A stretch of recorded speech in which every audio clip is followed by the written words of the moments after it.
মৰমৰ ছাত্ৰ-ছাত্ৰীসকল, আজি আমি আলোচনা কৰিবলৈ লৈছোঁ তোমালোকৰ নতুন গণিত পাঠ্যপুথিৰ এটা নতুন বিষয়।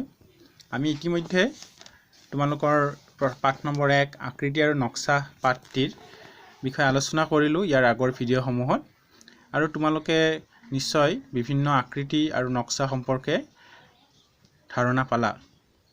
আজি আমি আলোচনা কৰিবলৈ লৈছোঁ সংখ্যাৰ ধাৰণা 1ৰ পৰা 500লৈ। 1ৰ পৰা 500লৈ অৰ্থাৎ আমি ইতিমধ্যে 1ৰ পৰা 100লৈকে সংখ্যাবোৰ জানো নিশ্চয়। গতিকে আমি পাঠটোলৈ আগবাঢ়িছোঁ। বগৰী বুটলো আহা। জিৰণিৰ সময়ত বিদ্যালয়ৰ চৌহদত থকা বগৰীজোপাৰ তলত পৰি থকা বগৰী বুটলিবলৈ ৰাম, পুষ্পা, ৰবি আৰু হেমা আগবাঢ়ি গ'ল। ৰবিয়ে গছজোপা জোকাৰি দিলে, সিহঁতে বগৰীবোৰ বুটলিবলৈ ধৰিলে। ৰামে 35টা, পুষ্পাই 26টা, হেমাই 20টা আৰু ৰবিয়ে 18টা বগৰী বুটলিলে। এতিয়া কথাটো হ'ল, সিহঁতে পোৱা বগৰীৰ সংখ্যাবোৰৰ একক আৰু দশকৰ স্থানৰ অংকবোৰ লিখা। ইয়াত 35টা পাইছিলে ৰামে, গতিকে 35টোৰ 5টো হ'ব এককৰ স্থানত আৰু 3টো হ'ব দশক স্থানত। ঠিক তেনেকৈ 26টা পাইছিলে পুষ্পাই, গতিকে ইয়াত এককৰ স্থানত হ'ব 6 আৰু দশকৰ স্থানত হ'ব 2। ঠিক তেনেকৈ 20টা পাইছিলে হেমাই, ইয়াৰ এককৰ স্থানত হ'ব 0 আৰু দশকৰ স্থানত হ'ব 2। আৰু 18টা পাইছিলে ৰবিয়ে, ইয়াৰ এককৰ স্থানত হ'ব 8 আৰু দশকৰ স্থানত হ'ব 1। এইখিনি তোমালোকে লিখিবা। তাৰপিছত সংখ্যাবোৰ আখৰেৰে লিখা আৰু বিস্তৃত ৰূপত প্ৰকাশ কৰা। ইয়াত দিয়া আছে 35, অৰ্থাৎ 35টো আখৰেৰে লিখিছে আৰু ইয়াত বিস্তৃত ৰূপত লিখি দিয়া হৈছে, অৰ্থাৎ 30 + 5 = 35, নহয়নে? ঠিক তেনেকৈ ইয়াত লিখিব লাগিব 26, গতিকে ইয়াত আমি লিখিম 26 আৰু ইয়াত তোমালোকে লিখিবা 20 + 6 26। ঠিক তেনেকৈ ইয়াত আছে 20, গতিকে ইয়াত আখৰেৰে লিখিব লাগিব 20 আৰু ইয়াত আমি বিস্তৃত ৰূপত লিখিম 20 + 0, অৰ্থাৎ 20 আৰু 0 যোগ হ'লে আমি 20 পাম। ঠিক তেনেকৈ ইয়াত আছে 18, আমি ইয়াত লিখিম 18 আৰু ইয়াত হ'ব 10 + 8।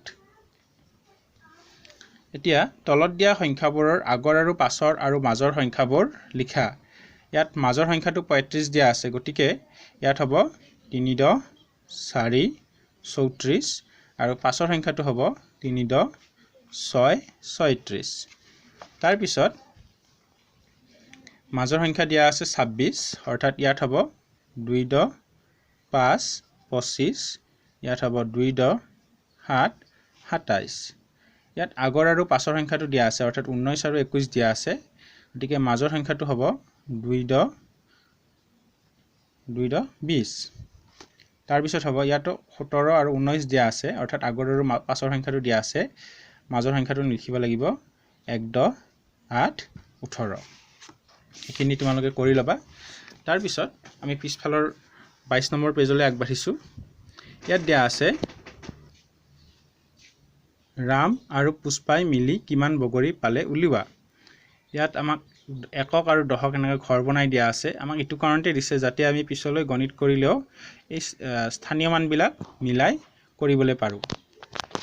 গতিকে ইয়াত দিছে ৰামে পালে 35, অৰ্থাৎ এককৰ ঘৰত 5, দশকৰ ঘৰত 3। পুষ্পাই পালে 26, এককৰ ঘৰত 6, দশকৰ ঘৰত 2, অৰ্থাৎ এটাৰ তলত আনটো লিখিব লাগে।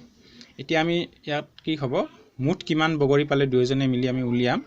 6 আৰু 5ৰ যোগ কৰিলে আমি পাম 11। 11ৰ পৰা 1 বহিব আৰু 1 উকলিব, আৰু 3 × 2 = 5 আৰু উকলা 1 লৈ পেলাই ইয়াত হ'ব 6, অৰ্থাৎ দুয়োজনে মিলি 61 টা বগৰী পালে।